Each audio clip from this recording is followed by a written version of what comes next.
गंगा ने अपने 7 पुत्रों को नदी में बहा दिया है, परंतु 8वें को नहीं बहा पाई। हस्तिनापुर के राजा प्रतीक पुत्र प्राप्ति के लिए गंगा किनारे तपस्या कर रहे थे।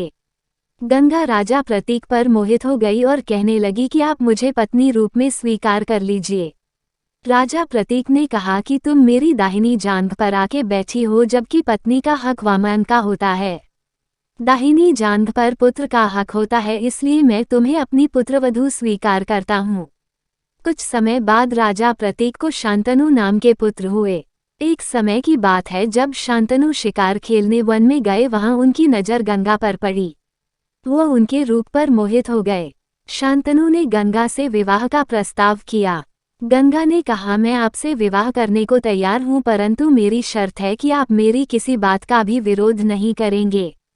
यदि आप मुझे किसी चीज से मना करेंगे तो मैं आपको छोड़कर चली जाऊंगी।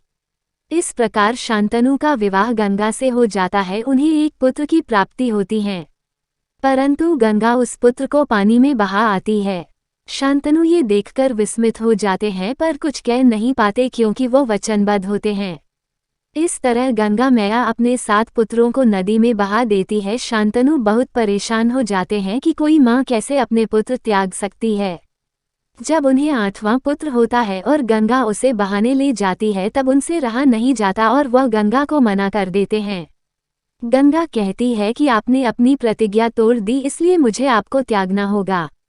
शांतनु गंगा से 7 पुत्रों को बहाने का कारण पूछते हैं। तब गंगा कहती है कि यह 8वां पुत्र वसु है, जिन्हें वशिष्ठ ऋषि ने श्राप दिया था। एक बार घू नामक वसु ने कामधेनु गाय को चुरा लिया था। तब ऋषि ने 8 वसु को मनुष्य होने का श्राप दिया। उन वसु ने ऋषि से निवेदन किया कि वो उन्हें इस शाप से मुक्ति का उपाय बताएं।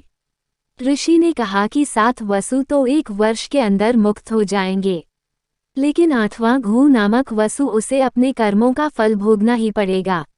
इसलिए 8वां पुत्र आपके पास रहेगा और यह अपने कर्मों का फल भोगेगा।